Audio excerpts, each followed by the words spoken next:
시간 우리에게 주시는 하나님의 말씀 사사기 2장 16절에서 23절까지 말씀입니다.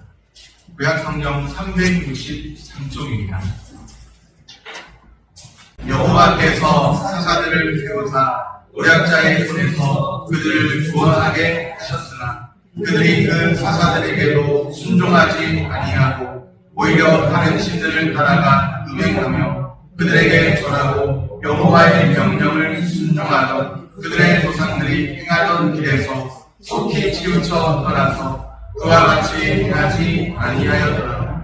여호와께서 그들을 위하여 사사들을 세우실 때에는 그 사사와 함께 하셨고 그 사사가 사는 날 동안에는 여호와께서 그들을 대적의 손에서 구원하셨으니 이는 그들이 대적에게 압박과 괴롭게 함을 받아 슬피 부르짖음으로 여호와께서 뜻을 돌이키셨음이거늘. 그 사사가 죽은 후에는 그들이 돌이켜 그들의 조상들보다 더욱 타락하여 다른 신들을 따라 섬기며 그들에게 절하고 그들의 행위와 패역한 길을 그치지 아니하였으므로 여호와께서 이스라엘에게 진노하여 이르시되 이 백성이 내가 그들의 조상들에게 명령한 언약을 어기고 나의 목소리를 순종하지 아니하였은즉 나도 여호수아가 죽을 때 남겨둔 이방 민족들을 다시는 그들 앞에서 하나도 쫓아내지 아니하리니 이는 이스라엘이 그들의 조상들이 지킨 것 같이 나 여호와의 도를 지켜 행하나 아니하나 그들을 시험하려 함이라 하시니라. 여호와께서 그 이방 민족들을 머물러 두사 그들을 속히 쫓아내지 아니하셨으며 여호수아의 손에 넘겨주지 아니하셨더라. 아멘. 샬롬. 주님의 평강이 함께하기를 소원합니다. 아멘. 우리가 이제부터 사사기를 좀 살펴보려고 하는데요. 사사기는 사사시대가 어떤 시대였는지를 보여줍니다. 사사시대는 혼돈의 시기였습니다. 어떤 시기였다고요? 혼돈의 시기입니다. 혼돈의 시기. 평안이 사라진 시기였습니다.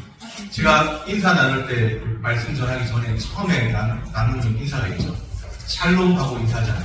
샬롬의 뜻은 평안입니다. 그런데 사사시대는 엔샬롬, 평안이 없는 그런 시기였어요. 샬롬이 아니라 엔샬롬, 부정적도 N이거든요. 히브리어 부정적도 N이거든요. 없다, 그런 뜻입니다. 엔샬롬, 평안이 없는 시기였습니다. 혼돈의 시기였습니다. 사사시대는 어떻게 시작되었을까 생각해 보는데 다른 세대가 출현했습니다. 다음 세대가 있잖아요. 그런데 다음 세대가 아니라 다른 세대입니다. 다음 세대가 아닌 다른 세대가 출현했습니다. 어떤 다른 세대인가? 하나님을 모르는 다른 세대입니다. 그 이전 시대, 사사시대 앞에 이전 시대, 족장 시대까지만 해도요. 모세 시대, 여호수아 이런 시대만 해도 하나님을 알고 하나님이 행하신 일을 알았습니다. 그런데 여호수아와 그 장로들이 떠나고 나자, 그 시대의 장로들이 떠나고 나자 다른 세대가 출현한 거예요. 사사기 2장 10절 말씀입니다. 그 세대의 사람도 다 그 조상들에게로 돌아갔고 그 후에 일어난 다른 세대는 여호와를 알지 못하며 여호와께서 이스라엘을 위하여 행하신 일도 알지 못하였더라. 다음 세대가 아니라 분명하게 다른 세대라고 표현하고 있죠. 그 후에 일어난 다른 세대는 누구를 알지 못해요? 여호와를 알지 못하며 여호와께서 이스라엘을 위하여 행하신 일도 알지 못하였다. 여호와는 하나님의 이름이잖아요. 하나님을 알지 못하고 하나님이 행하신 일을 알지 못하는 다른 세대가 출현했다. 사사기 초반부에 다른 세대가 출현합니다. 하나님을 모르는 세대. 참 슬픈 일이죠. 안타까운 일이죠. 어쩌면 지금의 기독교도 지금 우리는 그래도 하나님을 예비하고 있잖아요. 그런데 우리가 이제 하나님 부르심을 받아 또 주님 앞에 가게 되는구나. 그 이후에 세대가 어떨까 생각해보면 심히 근심되기도 해요. 과연 하나님을 이 세대가 알까? 우리 다음 세대가 다른 세대가 되지 말아야 되는데 과연 하나님을 알까? 하나님이 우리를 위해 하신 자기 백성을 위해 하신 일을 알까? 심히 우려되는 면이 있습니다. 다른 세대가 출현했습니다. 하나님을 모르는 세대가. 다른 세대의 출현과 함께 무엇이 또 이제 시작되었나? 악순환이 시작되고 계속됩니다. 악순환으로 인해서 안식이 사라집니다. 악순환이 계속되니까 뭔가 한 곱이 넘으면 또 다른 곱이 찾아오는 것처럼 위기를 넘기면 또 다른 위기가 찾아오는 것처럼 계속되는 반복되는 악순환. 그 악순환의 구조가 있는 시대, 혼란과 혼돈이 있는 시대, 바로 사사 시대입니다. 평안이 사라진 시대입니다. 혼돈의 시기에 하나님께서는 그냥 있지 않으시잖아요. 하나님께서 사사들을 보내십니다. 오늘 본문 사사기 2장 16절에 보면 여호와께서 사사들을 세우사, 여호와 하나님께서 사사들을 세우사. 드디어 사사기에 사사라는 용어가 처음 나왔습니다. 사사 들어보신 분도 계시고 교회 생활 오래 하신 분들은 사사를 들어보셨을 것이고 교회 생활 많이 안 해보신 분들은 사사가 뭐야? 이렇게 생각하실 분도 계시겠죠. 사사라는 용어가 사사기에 처음 나옵니다. 2장 16절. 사사가 어떤 사람들인가? 평상시가 있고 비상시가 있잖아요. 평상시에는 사사들이 하는 일이 재판하면서 이스라엘 백성들을 재판하면서 정치적으로 다스립니다.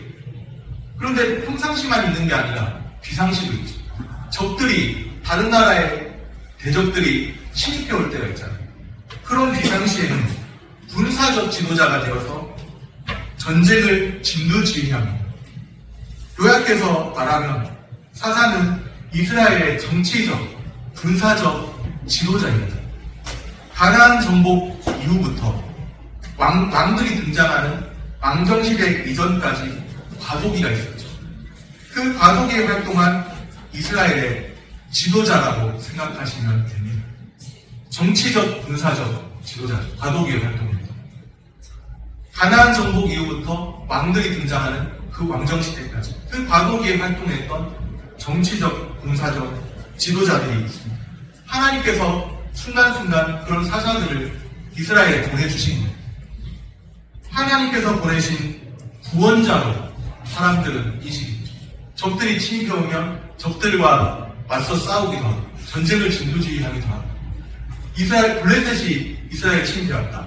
그러면 그 블레셋에 대항해서 싸우기도 하고 그런 사람들이 사사였습니다. 하나님께서 보내신 구원자로 인식되었죠. 물론 이스라엘의 진정한 구원자는 누구이겠습니까? 사사일까요? 사람 사사가 이스라엘의 진정한 구원자입니다. 하나님이십니다. 사사들을 세우신 하나님. 여호와께서 사사들을 세우세요.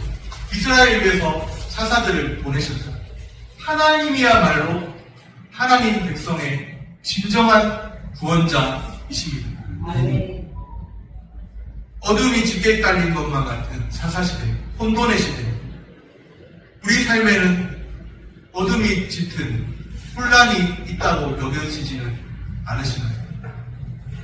그럴 때도 우리가 기억할 것은 하나님은 여전히 일하고 계십니다. 우리 삶에, 우리 주변의 환경들을 바라보면 혼돈이 있을 수 있고, 혼란이 있을 수 있고, 평안이 없을 수 있고, 우리 삶은 분주할 수도 있고, 그러나 하나님은 여전히 우리 삶 가운데 일하고 계시는 하나님이십니다. 어둠이 짙어도 믿는 자들은 낙심하지 말아야 해요. 곧 어둠이 짙으면 그것은 무슨 뜻인가? 곧 새벽이 밝아온다는 뜻입니다. 어둠이 짙으면 짙을수록 인생은 해석이 중요하잖아요. 특히나 믿는 사람은 믿음의 해석을 해야 되죠. 믿음으로 해석하고 하나님 말씀을 따라 해석하고 믿음으로 해석해야 되죠. 우리의 삶을 어떻게 해석하느냐에 따라 인생이 달라져요. 그런데 믿는 자들은 말씀을 따라 믿음을 따라 해석해야 돼요. 어둠이 짙어지면 짙어질수록 이제 곧 날이 밝아올 때가 가까운다는 거예요. 여호와께서 사사들을 세우사 하나님은 여전히 일하십니다. 눈에 보이지 않아도 하나님은 살아계십니다. 어제까지만 일하셨던 하나님이 아니에요. 어제도 오늘도 영원히 영존하시는 하나님이십니다. 그 하나님께서 우리 가운데 함께 하시고 여전히 일하고 계십니다. 우리 주 하나님이 여전히 일하시는 믿음의 눈으로 바라보시기를 소원합니다. 우리가 이 혼란과 혼돈의 때를 어떻게 헤쳐나갈 수 있을까요? 믿음이 이깁니다. 하나님이 행하시는 일들을 바라보는 믿음이 이깁니다. 우리에게 말씀의 안경을 쓰고 믿음의 안경을 쓰고 하나님이 행하시는 일들을 바라보며 사시기를 소원합니다. 이제 사사시대가 악순환이 가득한 그런 시대라고 했죠. 사사시대의 악순환을 살펴볼 차례입니다. 얼마나 악순환이 계속되었길래 과연 악순환이 있다고 합니다. 한번 따라해 보겠습니다. 배교, 징계, 회개, 구원. 이것이 계속 반복돼요. 뭐가 있나요? 배교, 징계, 회개, 구원. 배교, 징계, 회개, 구원. 또다시 배교, 징계, 회개. 이것이 계속 반복됩니다. 말씀을 통해서 한번 확인해 보겠습니다. 과연 그런지. 먼저 배교입니다. 17절 끝부분에 보면 속히 치우쳐 떠나서 17절 끝에 보니까 속히 치우쳐 떠나서 그렇게 기록되어 있죠. 속히 치우쳐 떠나서 누구를 버린 거예요? 하나님을 버린 겁니다. 하나님을 떠나간 거예요. 하나님 말씀을 버린 겁니다. 여호와 이름 안 불렀나? 불렀어요. 여호와를 찾았습니다. 사사시대 사람들도. 그런데도 속히 치우쳐 떠나서 하나님 버렸다고 하는 겁니다. 여호와의 이름도 부르고 또 다른 우상도 같이 섬기고 한편으로는 하나님을 즐거워한다고 하면서 또 한편으로는 세상도 즐거워하고 그렇게 하나님도 섬기고 우상도 섬기고 혼합주의적인 형식으로 하나님을 섬기고 그러면서도 나는 하나님을 믿는 자라고 말하고 그렇게 하나님을 섬기는 것을 성경은 하나님을 떠나다 속히 치우쳐 떠났다고 말합니다. 배교, 배도, 배반, 배신, 버림 등으로 표현할 수 있죠. 우리는 주님을 늘 배반하고 우리가 불렀던 찬양 중에 우리는 주님을 늘 배반하고 내 예수님은 여전히 함께 계시지만 우리는 주님을 늘 마음으로 떠날 때가 많아요. 잠깐이라도 잊을 때가 많아요. 주님을 속히 치우쳐 떠나간 사사시대입니다. 주님으로부터 떠나갔어요. 그것도 속히 그렇게 했다. 잠깐 살만하면 속히 주님을 떠나갔습니다. 주님이 어떻게 하실까요? 그냥 내버려 두셔야 할까요? 자기 마음대로 살도록 내버려 두실까요? 자기 백성인데 그렇게 하지 않으시죠. 내버려 두지 않으시죠. 그래서 뭐가 임하게 되나? 징계입니다. 배교, 그 다음이 징계. 18절 끝부분에 보니까 이는 그들이 대적에게 압박과 괴롭게 함을 받아 그렇게 말씀합니다. 참 묘하게도요. 하나님 속히 떠나갔는데 평안이 사라지고 묘하게도 그 시기에 대적들이 침입해오고 그 대적들로부터 압박을 받고 괴롭게 함을 받는 거예요. 대적에게 압박과 괴로움을 받습니다. 평안은 사라지고 마음에는 주변 환경들로부터 압박을 받고 괴로움을 받고 엔샬롬의 시대가 되는 거예요. 평안이 없는 시대.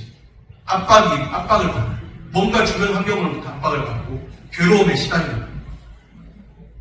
하나님의 진노, 징계죠.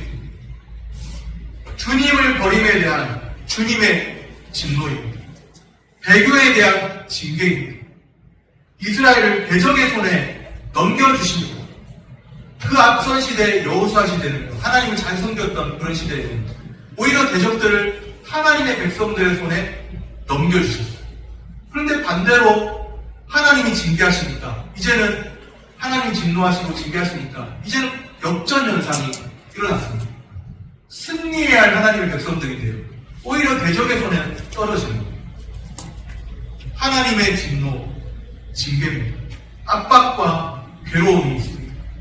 압박과 괴로움을 받으니까 이스라엘이 이제 어떻게 해요? 어떻게 할까요? 자기 힘으로 해도 안 되거든요. 그러니까 어떻게 합니까? 부르짖는 거죠. 세 번째가 회개입니다. 배교, 징계, 회개입니다. 18절을 다시 보면 그들이 대적에게 압박과 괴롭게 함을 받아 뭐 했다고요? 슬피 부르짖음으로 압박과 괴로움을 받으면요, 이렇게 되게 되어 있습니다. 내 힘으로 다 될 것 같죠. 한순간에는 내 힘으로 할 수 있을 것 같은 때도 있어요. 그러나 그 나의 힘이 바닥이 났을 때, 내 힘으로 안 된다는 걸 깨달을 때, 압박과 괴로움에 시달릴 때, 그것이 바로 하나님이 다루고 계신 거예요, 우리 삶에. 하나님 우리를 그냥 하나님 떠나가 살도록 내버려두지 않으시고 하나님의 손길로 붙잡으시고 우리를 지금도 다루고 계십니다. 아멘. 하나님이 지금도 우리를 다루고 계십니다. 아멘. 우리를 그냥 우리 마음대로 우리 고집대로 살도록 내버려두지 않으시고 하나님이 다루신다는 거예요. 그러니까 내 힘으로 안 되니까 이제 어떻게 해요? 한계에 부딪혔잖아요. 슬프잖아요. 의지할 게 없잖아요. 생각이 난 거예요. 그때서야 생각이 난 거예요. 내가 내 아버지 집으로 돌아가면 내 아버지 집에는 풍성함이 있는데, 하늘 아버지 집에는 풍성함이 있는데 나는 지금 뭐하고 있는 거야? 그때서야 조금 정신 차리는 거예요. 그래서 슬피 부르짖습니다. 고통 중에 회개합니다. 두 손 들고 그때는 하나님 찾아요. 내 힘으로 안 되네요. 하나님 찾아요.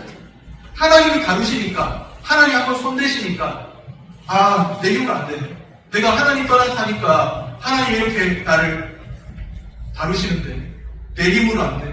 하나님 의지하는 것밖에 길이 없네. 이제는 내가 항복해야 돼. 그러면서 하나님을 다시 찾습니다. 슬피 부르짖습니다.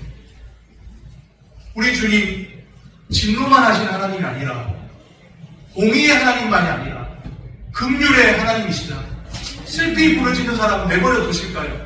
주님 앞에 슬피 부르짖고 주님을 찾는데 내버려 두실까요? 하나님 내 힘으로 안 돼요. 하나님 나 어떻게 하면 좋아요? 하나님 나 어떻게 해야 되죠? 내 힘으로 안 됩니다. 슬피 주님을 찾는데 주님 나타나셔서 내 삶에 주님 친히 나타나셔서 나를 도우시고 인도하여 주옵소서. 그렇게 찾는데 하나님 내버려 두실까요? 내 삶을 그대로 내버려 두실까요? 어떻게 하세요? 또 구원하시죠. 네 번째가 구원입니다.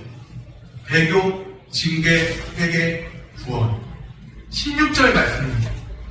여호와께서 사사들을 세우사 노략자의 손에서 그들을 구원하게 하셨으나, 여호와께서 하나님이 행하신 일이에요. 슬피 울부짖고 부르짖으니까 대적들 때문에 시달리고 괴롭고 내 인생이 내 주변의 환경 때문에 이렇게 괴롭습니다. 슬피 부르짖으니까 하나님이 사사들을 세워서 그들을 구원하시고 대적들로부터 건지신다. 그런데 참 묘합니다. 그들을 구원하게 하셨으니가 아니고요, 하셨으나. 그들을 구원하게 하셨는데 그러나 그거예요. 뒤에 이어지는 내용이 어떤 건지 보이시죠? 암울한 거예요. 또다시 하나님 앞에 살만하니까 아이고 뭐 하나님 믿는 것도 좋지만 내 인생도 즐겨야지. 그러면서 또다시 세상 길로 이제 살만하니까 대적들로 물러갔으니까 하나님께 던지셨습니다. 또다시 살만하니까 하나님을 등지기 시작합니다. 내 마음에서 밀어내기 시작합니다. 뭔가 살만하니까 내 힘으로 또 할 수 있을 것 같은 거예요. 밀어내기 시작합니다. 내 마음으로. 뭐냐? 악순환이에요. 악순환. 19절 말씀입니다. 19절 말씀. 우리 같이 한번 읽겠습니다. 그 사사가 죽은 후에는 그들이 돌이켜 그들의 조상들보다 더욱 타락하여 다른 신들을 따라 섬기며 그들에게 절하고 그들의 행위와 해역한 길을 그치지 아니하였으므로. 아멘. 그 사사가 죽은 후에는, 사사가 살아있는 동안에 잠시 잠깐 하나님이 하셨네요. 하나님이 승리 있게 하셨네요. 그러더니 그 사사가 죽은 후에는 뭐예요? 더욱 타락하여 그들의 행위와 패역한 길을 그치지 아니하였으므로. 이것이 부패한 인간의 본성이고 습관이고 죄악된 습관이고 거룩한 자라 불리는 성도이지만 여전히 남아있는 죄의 습관이고 패역한 길을 그치지 아니하였습니다. 어려울 때는 하나님 찾았잖아요. 발등에 불 떨어졌을 때는 하나님, 내가 한 번만 살려주시면 두 번 다시는 배신하지 않겠습니다. 그런 마음이었죠. 그런데 이제 하나님이 다루시고 하나님이 다시금 회개하는 그들을 보시며 긍휼히 여겨주시고 건짐받고 나니까 마음이 달라졌어요. 화장실 들어갈 때 마음 달라졌어요. 나올 때 마음 달라졌죠. 완전히 달라졌죠. 180도 달라졌죠. 완전히 달라졌습니다. 어려울 때는 울부짖고 하나님밖에 없습니다. 나를 도울 자가 없습니다. 그러더니 이제는 조금 숨 쉴만하니까 숨 쉴만한 틈이 생기면 우리 마음이 하나님을 등지합니다. 주님을 떠나갑니다. 우리의 신앙생활에도 이러한 악순환 있지는 않을까요? 한순간에는 주님밖에 없습니다. 그렇게 고백했는데 다음 순간에는 하나님을 내 마음으로부터 밀어내려 하고 하나님으로부터 등 돌리고 나의 삶을 찾아서 또 나의 인생의 즐거움을 찾아서 하나님 외에 다른 것들을 찾아서 헤매고 있는 그런 모습 없을까요? 왜 사사시대는 이런 악순환이 반복될까요? 왜 다음 세대가 다른 세대가 되었을까요? 왜 다음 세대가 하나님을 알지 못하고 하나님이 행하시는 일을 알지 못하는 다른 세대 되었을까요? 왜 악순환은 계속 반복되고 있을까요? 하나님 여전히 일하고 계신데도, 사사들을 보내셔서 일하고 계신데도 하나님 말씀을 상실했기 때문입니다.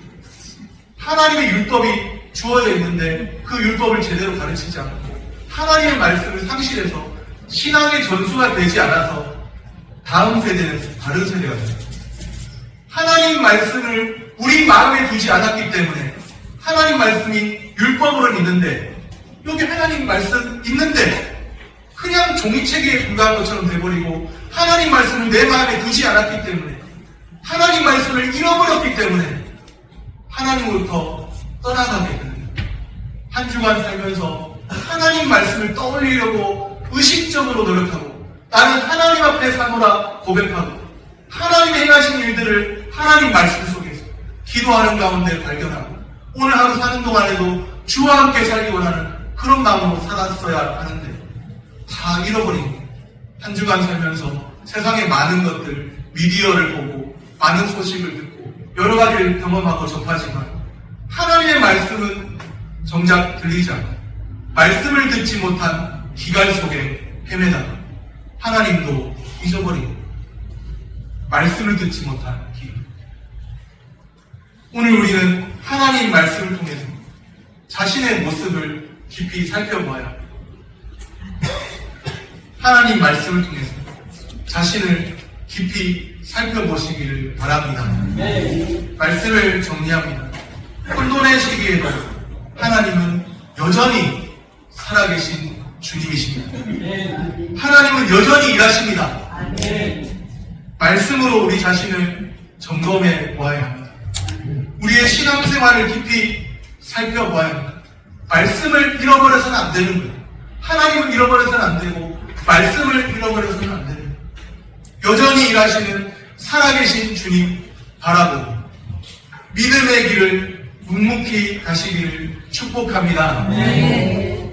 기도하겠습니다.